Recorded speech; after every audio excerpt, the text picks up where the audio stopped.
natin, mga katabi natin, nasa harapan, nasa likuran. Good morning! Ayan, magandang umaga po. Hallelujah! At yung mga bata natin, doon na sila sa children. Ayan. At nais po natin i-welcome sa umaga na to. Meron po tayong bisita, kasama ng ating kapatid na Joel. Welcome po. Kuya, anong pangalan?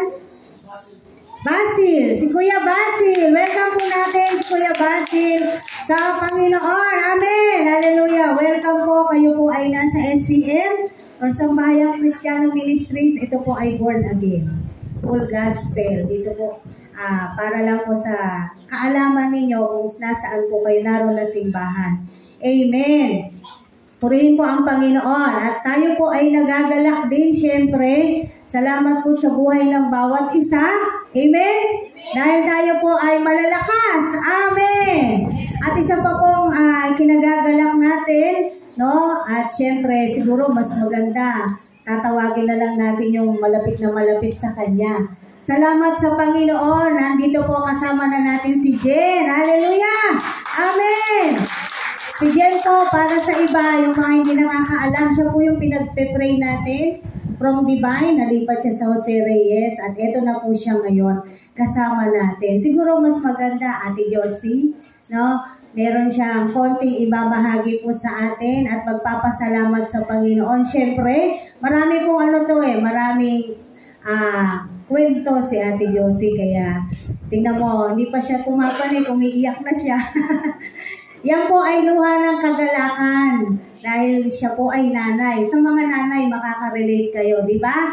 Dahil pag anak ang concern, talaga namang tayo po ay malambot na malambot. Sige, Ate Josie, gusto mo na pong magbahagi. Taas ang pangalan ng ating Panginoon. Amen. Hallelujah. Palakpakan po natin ang Panginoon sa buhay ni Ate Josie. Amen. Hallelujah. Palakpakan po natin ating Panginoon. Hindi ko na po kahabaan kasi po, ngayon ko lang po naalala na isang buwan na po pala ang pangyayari po sa amin. October 27 po nang siya dumain na masakit ang ulo. Pero bago po namin sinadala ng ospital, 3 araw, isa po wala po ang sapat na pera, kundi 300 lang po ang pera po ng araw na yun. Nung siya dumain na hindi ko na kaya, sabi ko, dadalhin ka ng sa doktor, saglit lang. Nag-chat ako sa mga kapatid ko, sige, walang problema, dalhin mo ko sa ospital. Susunod kami. Hanggang sa naghanap ako ng ambulansya doon sa lugar namin, wala. Alas 12 na bago silang nagsabi na wala. Buti na lang, may pinsan ako na driver na ambulansya dyan sa EPSA. Isang tawag ko lang doon na talagang itinutok niya po yung ambulansya doon malapit sa bahay namin. So yun po, pagdating po namin ng Divine, hindi pa po agad siya para ina-assist. Tanong pa kung ano pang nangyari. Hindi ganun nga po yan. Kasi in-interview na ganun po masakit ang ulo. Sabi nga, si CT scan. Sinugod na nga din po agad sa CT scan. Yung po mga 10 minutes, maya-maya po, lumabas na ang resulta. So, doon po sa pagkasabi na critical, hindi pa niya alam na ganun nga siya. Critical, within 24 hours, i-ICU na agad siya. Dahil pinakita po yung CT scan na, kita po naman talaga namin kung paano. Na may nag-bleed na may ugat. Wala na po ako nagawa, kundi umiyak na lang na umiyak. Kundi yung pamangkin ko na lang na nakikipag-usap. Sabi niya, para pabiro pa ng pamangkin ko na, hindi po ba yung madadala sa gamot o matutunan? Sabi niya gano'n. Mami, sabi niya gano'n, critical ng anak mo, huwag kang magbiro ng ganyan. Sabi ko sa pamangkin ko, sabi, ano lang muna ma, kung makakapag ano po yung bawa, ano po sa gamot na malulusa, sabi niya gano'n. Parang nakakairita po yung sagot ng doktor na i-ICU na nga po siya. Within 24 hours, 2 weeks or 3 weeks siya sa ICU. So ano pa ang maiisip niyo bilang isang ina? Di po ba? Wala na ba ako nagawa kundi umiyak na lang na umiyak. Dasal ako na dasal sa Panginoon na gabayan kami na samahan kami sa lugar na to, Panginoon. yun nga, talagang parang lumalakas ang loob ko pag ako'y natawag sa Panginoon na hindi umalis na ako sa IR, lumalabas na ako, hindi na ako nakatutok sa kanya. Yun na lang mga pamangkin ko. Hanggang sa dumating yung sa pamangkin ko na nakapirma na po ako sa waiver na talaga ipapasok na siya. Sabi niya, Nay, mag-second opinion tayo. Lahat na po yata ng hospital dito sa Cavite, natawagan niya. Natatawagan naman po. Kaya lang, walang ICU na bakante. Yun nga po na hanggang sa 10 po yata ng umaga kami dumating, hanggang 6:30 p.m. nung kami nakalis na ng pangako kami nila pastora doon. Ayun, parang wala na po akong alam kung ano na po ang masabi ko. Bahala na kayo na sa inyo ko na ipapaubaya ko ang desisyon nyo. Basta ako mag-a-approve na lang kung saan natin dadalhin si Jen. Nga po, nag-second opinion. PGH, merong kontra. Pagdating ng Jose Reyes, parang may nagsabi, may nagbulong na, sige doon na kung saan maganda, doon na natin dalhin. Hanggang sa buti na lang mo, may kakontak na nurse doon, na nakuha agad kami talaga, napakabuti ng Panginoon. Hinol pa po kami sa gate, sa entrance na, o saan po kayo? Sabi nga ng iba na, emergency na nga po, bakit i-hold nyo ba? Kanino po kayong doktor? Ngayon sinabi namin na kay Dr. Tinsen Rosa. Nung pagkasabi namin ng pangalan, sige po, takbo nyo na. Ikaw doon kayo talagang kay buti ng Panginoon. Talagang mga hinahol po talaga, napakahigpit po doon sa hospital na yun. Kaya ang laking pasasalamat namin na hindi agad siya sa ICU, kundi sa ER. Nakatatlong gabi pa po kami doon, kundi talagang pareho po kami blankong mag-ina. Kundi wala kami ginawa, kundi dasal kami ng dasal. Konting kimot na may sumakit. Ilalayan ko po siya, kundi lagi na lang ako nagpe-pray po sa kanya. Na hindi niya kami binibitawan talaga. Parang may kalakasan na biglang dumating po sa akin na laksan mo loob mo, magpakatatag ka, parang ganun po sinasabi niya kasi. Sabi ko nga, wag daw ako umiyak, sabi ko nga doon sa mga dumalaw, isipin mo, sinabi ng doktor na critical, hindi ka ba iiyak na yun? Sabi nga, wag na yun. Sabi ko, oo nga, kundi nga lang talaga ako nahingi sa mga kapamilya namin sa SCM. Hindi ako nalakas, kundi dahil sa mga prayer nila, konting kibot na may sasakit, pa-pray po si Jen, pa-pray po kahit po madaling araw, talaga po nakaka-chat ko sila, lalo na po si Pastora, 12 a.m. gising pa. Talagang sumasagot po siya talaga sa chat ko. Sabi, sige, pag-pray natin. Yun nga po, ang daming ginawa ng kabutihan ng Panginoon. 3 araw kami sa ICU. Wala po kaming tulog. Lalo na po ako, hindi po talaga ako nakakatulog kahit po sa araw gabi. Noong 3 araw po, hinakyat na kami sa ward. Ayun, parang kumbaga sa nakalmate, nagkaroon po kami ng privacy na pwede ka maupo, may kama. Ayun nga po, pag unang gabi po namin, naramdaman ko na kumikilos ang Panginoon. Talagang kung ano po ang sitwasyon ni Jen sa ER, pag-akyat po namin, para may malang nakaupo na siya. Dati po, hindi po talaga siya ibabangon mo, yun po. Yung pag-akyat po namin, nakakaupo na po siya. Kinabukasan nakabangon na siya. Hindi na siya yung hihilahin mo ganun para madadala ka sa bikit niya. Tapos nga po yung unang gabi talagang kumilos po yung Panginoon sa buhay ko.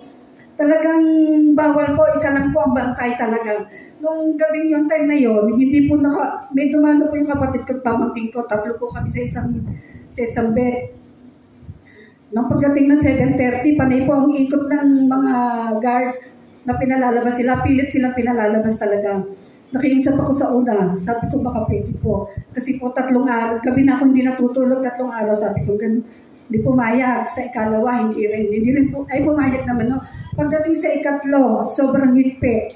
Ayaw na talaga pumayag. Ang ginawa ko po, Lord, ikaw na po bahala sa guardian to. Paalisin mo po siya dito sa aming kwarto, Panginoon, paalisin mo. Ang ginawa ko po, manalaman po ako.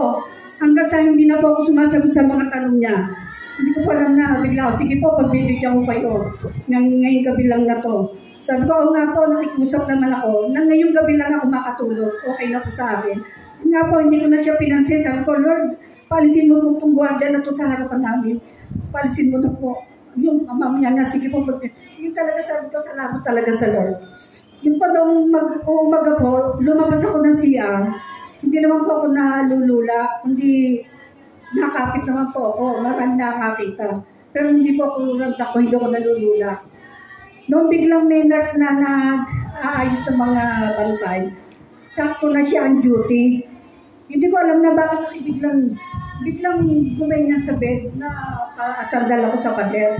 Hindi nalalayan naman ako. Ano po yun, Nay? Hanggang sa nakita niya, na yun pala yung bed ni Jen na ako pala yung nakikiusap na dalawa ang ano. Siya, sige po. Pag ano po to sa ID ng pamangkin ko, inuha at nilagyan na to kumpanya na pwede na po ang dalawang bantay. Di po ba? Parang ang laki talaga ng ginawa ng kabutihan ng Lord na yun, sa hindi mo naman inaasahan na papayagan ako na dalawa kami sa bantay. Nga, tapos nga, sa lahat ng bagay na bawat din nga, ang nabanggit ko sa inyo na saka yun nga po, isa pa pong napakabait talaga ng Diyos na di po ba yung malasakit, talagang pinipilahan po yan sa kanyang PhilHealth na ano, siya naman may PhilHealth pero wala mga requirements sa dala. Di pag madaling araw po daw sa IR, na ikatlong araw, ng madaling araw na kami pataas. May tumawag po sa akin, 5:30 a.m., may tumatawag sa loob ko, hindi naman ito nakaano sa aking cellphone, ayaw ko sagutin. Hanggang sa dalawang tawag, yung pala, yung malasakit, tinawagan ako. Sabi niya, ito po ba ang patient, Jenny? Sabi ko, ay, mother niya po. Ay, sige po. Nay, punta po kayo dito sa opisina na malasakit. Ma'am, hindi ko po alam kung saan po yan. Habang kami nagtatawagan, huwag yung papatayin ng cellphone, Nay. Basta mag-usap lang tayo. Basta ituturo ko kung saan yung opisina na yan. Yun nga po, napunta ako, lalabas doon lang ng iyan. Hanggang sa makapasok ako lapit ako sa pinto, hindi na binababa yung cellphone. Yun nga, sabi ko, ay salamat. Ano po yan, ma'am? Sa malasakit po, iano ko po kayo sa malasakit para hindi na po kayo pipila mamayang umaga. Kasi po mahaba ang pila, kaya po tinawagan ko na kayo para hindi na kayo pumila. Kaya thank you talaga sa Lord. Sabi ko, thank you po, ma'am, thank you pa. Kasi hindi ko po talaga may iwan yung pasyente ko.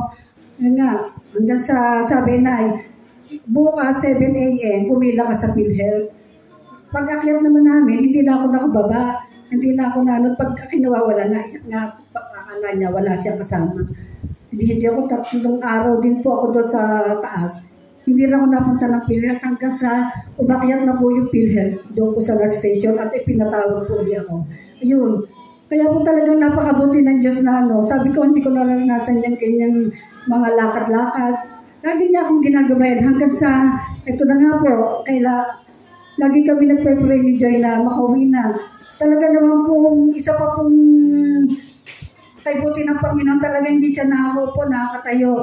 Kung bakit po nung kami lalabas, nakatayo siya. Naglakad po siya. Amen. Kasi po talagang pinipray namin ni Lord na, Lord, may lumpo ka na pinalakad, kaya po palalakarin mo si Jen. Iuunat nyo din po kanyang mga paa at siya'y makakalakad. Yung po, sakto po talaga.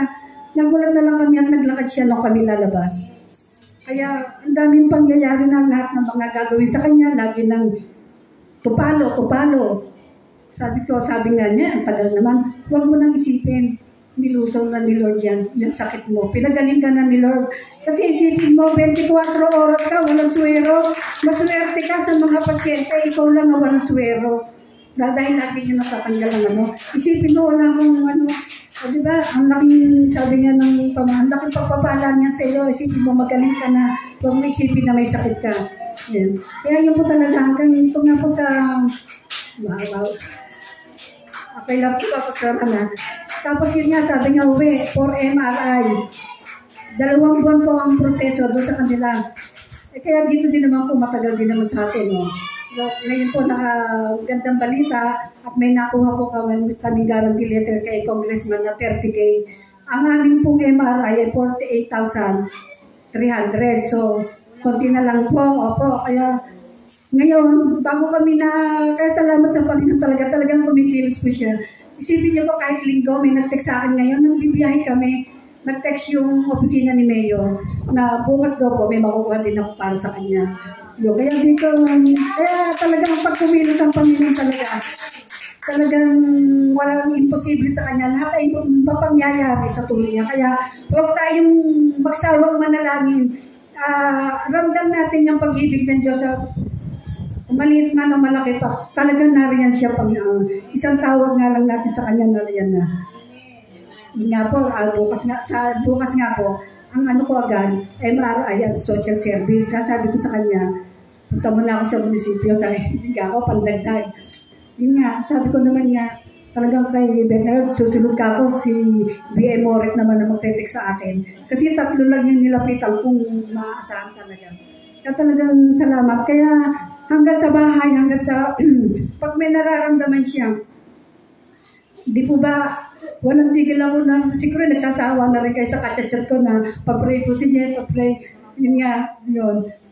Sabi ko nga, salamat po Lord sa mga kapatiran. Talagang kay Buti, kumikilos ka kahit hindi sa amin, kundi sa kanila rin na ginagamit mo rin sila, Panginoon, sa kasalanan, sa kabutihan at sa pag-ibig mo. Lalo na sa mga lingkod ng Panginoon, talagang nariyan siya lagi sa tabi natin. Kaya huwag tayo magsasawang manalangin sa Panginoon. Lang po, mga salamat po. Talagang dapat natin siyang paburihan, maging sa langit man na sa lupa. Lagi siyang natulungan.